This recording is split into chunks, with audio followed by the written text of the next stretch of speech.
मैवं विभोर्हति भवां गदितुं संसं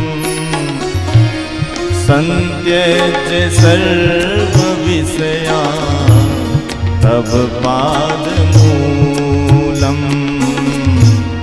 मैवं विभोर्हति भवां गदितुं संसं संत्यज्य सर्वविषयान्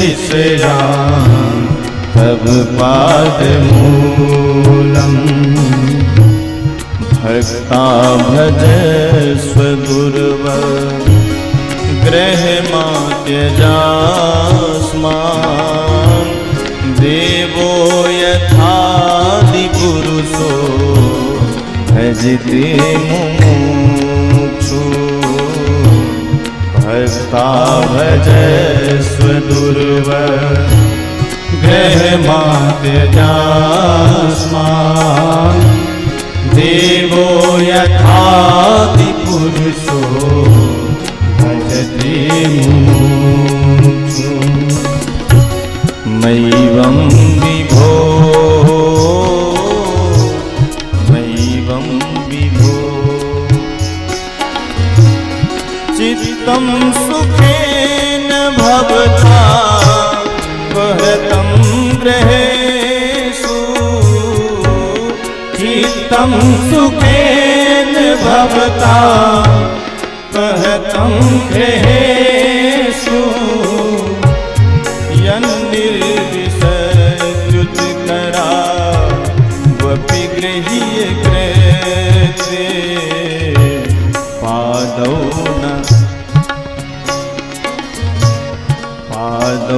पदं न चलतस् तब पादमूला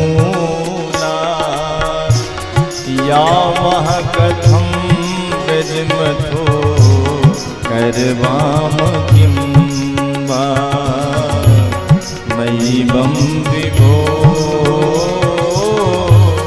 मैवं विभो मैवं विभो मैवं विभो।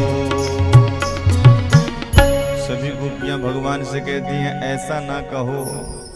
अरे ऐसा वचन आपके मुख से अच्छा नहीं लगता है भगवान, आप तो हमेशा मीठा बोलने वाले हो और आज कैसे ये करेले जैसी वाणी आपके मुख से आ रही है।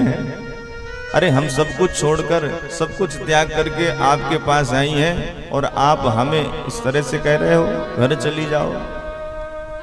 भगवान जो आप कह रहे हो ना, पति धर्म पुत्र का धर्म, ये सारे धर्म हमने निभाए हैं। हमने पतियों की सेवा करी, पुत्रों की सेवा करी, सास ससुर की सेवा करी, ये सारे धर्म हमने निभाए हैं। लेकिन अब आज सब कुछ छोड़ करके आपके पास आ गई हैं, क्योंकि आप ही कहते हैं सर्वधर्माणि परित्यज्य मामेकं शरणं व्रज। आपने ही कहा है ना भगवान कि सभी धर्मों को छोड़ करके मेरी शरण में आ जाओ। तो आज हम सब कुछ त्याग करके सब कुछ छोड़ करके आपकी शरण में आई हैं भगवान। संत्यज्य सर्व विषयांस तम पादमूलम, सभी विषयों को त्याग करके आपके चरणों में आई हैं और आप हमें स्वीकार करिए, क्योंकि हम आपकी भक्त हैं और भक्तों को तो आप स्वीकार करते ही हैं। आपको भात और भक्त बहुत पसंद है। भात जैसे बनता है वैसे भक्त भी तो बनता है, इसलिए भगवान भात का भी भोग आनंद पूर्वक लगाते हैं और भक्त का भी भोग लगाते हैं। भात कैसे बनता है मैया लोग ज्यादा जानती हैं। जब धान होती है, अब तो खैर व्यवस्थाएं बहुत बन गई हैं, पर पहले धान को कूटा जाता था, काड़ी में मूसल द्वारा कूटा जाता था, धान का छिलका निकल जाता था, चावल बचते थे। तो इतना ज्यादा भी नहीं कूटा जाता था कि चावल टूट जाए। अक्षत नाम है ना उसका, चावल होना चाहिए। फिर जब बढ़िया चावल बन जाते थे तो उसे चूल्हे में टंगाया जाता था, बटलोई में डाल करके, नीचे से आग लगाई जाती थी और बढ़िया धधक धधक करके चावल पकता था। बीच बीच में माताएं डाल करके देख भी लिया करती थी। वृंदावन बिहारी लाल की बीच बीच में देख भी लिया करती थी कि पका कि नहीं, कहीं कोई करकस तो नहीं है। ऐसे आ जाएंगे। और जब पूरी तरह से चावल सिद्ध हो जाता था तो फिर माताएं बढ़िया थाली में निकाल करके ठाकुर जी को भोग लगा दिया करती थी। तो सज्जनों, ये तो हो गई चावल बनाने की विधि, और ऐसे ही भक्त भी बनता है। भात बनाने की विधि तो आपने जान ली, भक्त कैसे बनता है। भक्त जब इस माया रूपी संसार में आता है ना सज्जनों, तो माया रूपी छिलका भक्त के ऊपर, जीभ के ऊपर लग जाता है। भाई जब तक मैया के गर्भ में है तो शुद्ध है, बुद्ध है, निर्मल है, पर जैसे ही संसार में आया तो माया रूपी छिलका लग गया। अब वो छिलका निकलता कैसे है?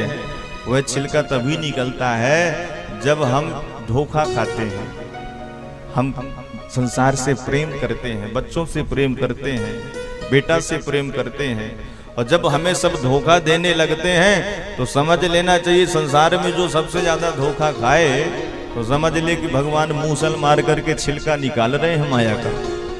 माया का छिलका निकल रहा है, तब लगता है कि भैया संसार में कोई किसी का नहीं है, ये तो भगवान ही सब हैं। तो धीरे धीरे जब माया रूपी छिलका निकल जाता है तो किसी समर्थ सदगुरुदेव की शरणागति प्राप्त हो जाती है, और सदगुरुदेव भगवान जब कान में मंत्र दे देते हैं और उस मंत्र का जप जीव जप करता है और आर्त भाव से भगवान को पुकारता है। विरहाग्नि में रोता भी है, विरहाग्नि में जलता भी है। जैसे अग्नि में चावल पक रहा था ऐसे भक्त भी पकता है, जीव भी पकता है, भगवान की याद में रोता है। और जब बहुत दिनों तक भजन करता है, बहुत काल तक, और जब भगवान कृपा करते हैं तब कहीं जाकर के वो भक्त बन पाता है। तो भक्त और भात एक ही तरह बनते हैं। तो मानो गोपियां कहती हैं कि भगवान हम तो आपके भक्त हैं और आपको भक्त और भात बहुत पसंद है, तो भात को भी भोग लगाते हैं और हमारा भी भोग लगाइए। तो आप कह रहे हो बार बार कि चली जाओ, घर चली जाओ। अरे जब हमारे पैर जाएंगे भगवान तब ना हम जाएंगे, हमारे पैर ही नहीं चल रहे हैं। तो मानो भगवान ने कहा कि हम तुम्हें योग माया के माध्यम से घर पहुंचाए देते हैं। तो गोपियों ने कहा तुम अगर हमें घर पहुंच